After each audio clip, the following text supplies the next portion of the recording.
2019లో మీకు మంచి అగ్రిమెంట్ చేయించింది ఆనాడున్న టీడీపీ గవర్నమెంట్. దాంట్లో చాలా అవకాశాలన్నీ పెట్టింది. దురదృష్టవశాత్తు ప్రభుత్వం మారింది, వైసీపీ వాళ్ళు వచ్చారు. వాళ్ళైనా న్యాయం చేస్తారా అని అంటే టీడీపీ దగ్గర ఉన్న కార్మిక నాయకులు కొంతమంది వైసీపీలో చేరి మొత్తం ఏ విధంగా దోచుకోవాలో దోచేశారు. పరంపర 1-2 జరుగుతున్నప్పుడు మేము పదే పదే చెప్పేవాళ్ళం, అవినీతి జరుగుతూ ఉంది, స్పందించండి అంటే ఆనాడు వైసీపీలో ఉన్న ప్రజాప్రతినిధులు ఎవరూ స్పందించలే. తర్వాత ఏదో నష్టం జరిగిపోయిన తర్వాత వచ్చి ఏంటి అని అడిగారే కానీ చేయలే. దానివల్ల ఏమైందంటే ఇప్పుడు చెప్తా ఉన్నారు, కార్డు హోల్డర్లందరికీ అన్యాయం జరిగింది. కుటుంబ సభ్యులు అని చెప్పారు, కుటుంబ సభ్యులకు సంబంధం లేని వాళ్ళందరికీ ఇచ్చేశారు. పరంపర ఏంటి, కుటుంబ సభ్యులు ఇంటి పేరు అన్నారు, ఇంటి పేరు లేదు, కుటుంబ సభ్యులు కాదు. ఎవరెవరికి ఇచ్చారో తెలియదు. ఇప్పటికీ లిస్ట్ అడిగితే అవ్వలా. తర్వాత మీ జీతాలు కూడా ఆ సొసైటీ ద్వారా కొంతమంది తీసుకున్న వాళ్ళు తగ్గించే కార్యక్రమం ఉండేది, అది కూడా ఈ మధ్యన ఆపేశారు. ఇప్పటికే ప్రభుత్వం, కూటమి ప్రభుత్వం వచ్చి 6 నెలలు అయింది.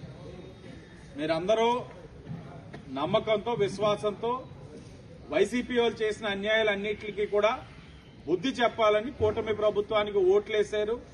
ప్రభుత్వం వచ్చింది. ఈ 6 నెలల్లో వాళ్ళు చేస్తున్న ప్రతి తప్పుని కూడా కమిషనర్, లేబర్ ద్వారా గాని, కలెక్టర్ ద్వారా గాని, ప్రజాప్రతినిధుల ద్వారా గాని అనేక సందర్భాల్లో వాళ్ళని ప్రశ్నిస్తున్నాం, బిగిస్తున్నాం.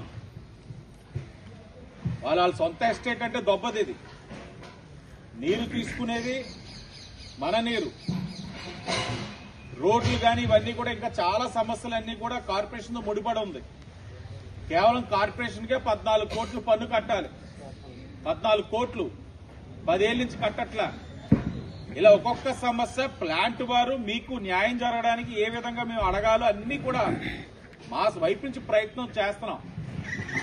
కానీ ఈరోజు ఈ కూటమి ప్రభుత్వం వచ్చిన తర్వాత పరిశ్రమల్ని ప్రోత్సహిస్తున్నాం. పరిశ్రమల్ని రాష్ట్రంలో పెట్టుబడులు పెట్టమంటా ఉన్నాం.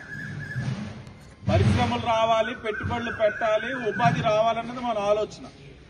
మా ఈ ఆలోచనలోని మనం నిమిషం పడుతుంది మాకు.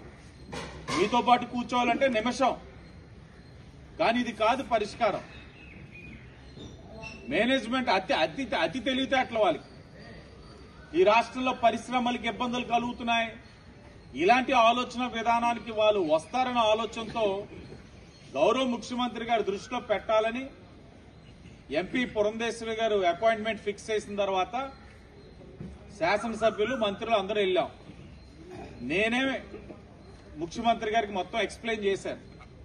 ఎవరికి తెలిసిన అవగాహన ఉన్న సబ్జెక్ట్ చెప్పగా మీరిచ్చిన సబ్జెక్ట్ మొత్తం ముఖ్యమంత్రి గారికి ఎక్స్ప్లెయిన్ చేశారు. 14 అగ్రిమెంట్లు అయినాయి. 15వ అగ్రిమెంట్ గత 5 సంవత్సరాలుగా చెయ్యట్లా. మీ మెస్ ఛార్జీలు పెరిగినాయి, బస్ ఛార్జీలు పెరిగినాయి, క్వార్టర్స్ మీకు ఇచ్చారు, అది ఖాళీ చేసి రియల్ ఎస్టేట్ చేసేలా అమ్మేసుకుందామన్న ఆలోచనతో దురుద్దేశంతో చేస్తున్నారన్నది చెప్పాం. 2019-20 నుంచి 2023-24 దాకా ఏ సంవత్సరం ఎంతెంత లాభం వచ్చిందో కూడా గౌరవ ముఖ్యమంత్రి గారికి చెప్పాం. అగ్రిమెంట్ చేయకపోవడానికి మాకే నష్టాల్లో ఉన్నాయని చెప్తారేమో. కోవిడ్ సంవత్సరం ఒక్కటే 5 కోట్ల నష్టం. మనకి అగ్రిమెంట్ చేయాల్సిన 3 సంవత్సరాల్లోనే 1200 కోట్లు లాభం వచ్చింది ఈ ప్లాంట్ కి. ఈ 1200 కోట్ల లాభం వచ్చిన విషయాన్ని కూడా మా ముఖ్యమంత్రి గారు చెప్పాం. తర్వాత ప్లాంట్ కార్మికుల్ని ఎలా చిన్నచూపు చూస్తా ఉంది. కార్మికులు గానీ ఏదైనా ఈ యొక్క యూనియన్ ప్రతినిధులు ఎవరైనా మాట్లాడితే ఒకరిని చూపించి ఒకరికి ఉద్యోగాలు దూరం చేయడం, బెదిరించడం, మీలో విభజించి పరిపాలించడం, ఇవన్నీ కూడా మేనేజ్మెంట్ ఎలా చేస్తా ఉంది. కార్మికులు వెళ్తుంటే చులకనగా మాట్లాడడం, అసభ్య పదజాలాలు వాడడం, ఇవన్నీ కూడా ముఖ్యమంత్రి గారికి చిన్న అంశం నుంచి పెద్ద అంశం ప్రతిదీ విడమర్చి ఆయనకి అర్థమయ్యేటట్లు చెప్పాం. ఆయనకు కూడా అవగాహన ఉంది. గత అగ్రిమెంట్ 2019 9,000 అంటే 9,000 మీద చెయ్యాలి. కానీ 2009 అగ్రిమెంట్ ఏదైతే అప్పుడు 3,500 పెరిగిందో 2009 దాని రేటు చేయడం అన్నది ఎంత దారుణం అంటే ముఖ్యమంత్రి గారు కూడా ఆశ్చర్యపోయారు. అదేంటిది ఏదైనా అగ్రిమెంట్ అంటే గత అగ్రిమెంట్ మీద పెంచాలి కానీ ఎప్పుడో జరిగిన అగ్రిమెంట్ రేటు పెంచుతానంటే అదేలాగా అని చెప్పడం కూడా జరిగింది. వీళ్ళు చూపిస్తున్న సాకులు కూడా చాలా హాస్యాస్పదంగా ఉంటాయి. మంత్రులు, ఎమ్మెల్యేలు, ఎంపీలు కూర్చోపెట్టి రమ్మంటే రావాల్సినోడు రాకుండా ఇంకోటి పంపించిన ఆడేమో వీళ్ళకి మేము చెప్తామని చెప్పడం, బోర్డు మీటింగులు పెట్టుకోకపోవడం, ఏదైనా అంటే మేనేజ్మెంట్ వెస్ట్ బెంగాల్లో ఉందని చెప్తా ఉన్నారు.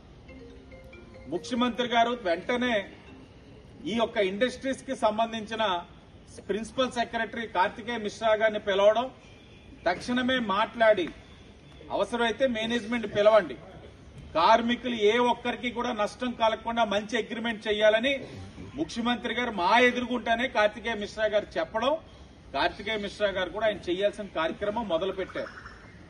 మేము అక్కడ సమావేశం మాట్లాడుతా ఉన్నాం. ఇక్కడ మీరు మీ తాలూకు నిరసన తెలియచేశారు. వాస్తవమే, మీరు కూడా అవగాహన చేసుకోవాల్సింది ఏంటంటే 5 సంవత్సరాలు వాళ్ళు కాలయాపన చేసి నష్టం కలిగించింది వైఎస్ఆర్ కాంగ్రెస్ పార్టీ. కూటమి అధికారంలోకి వచ్చి 6 నెలలే.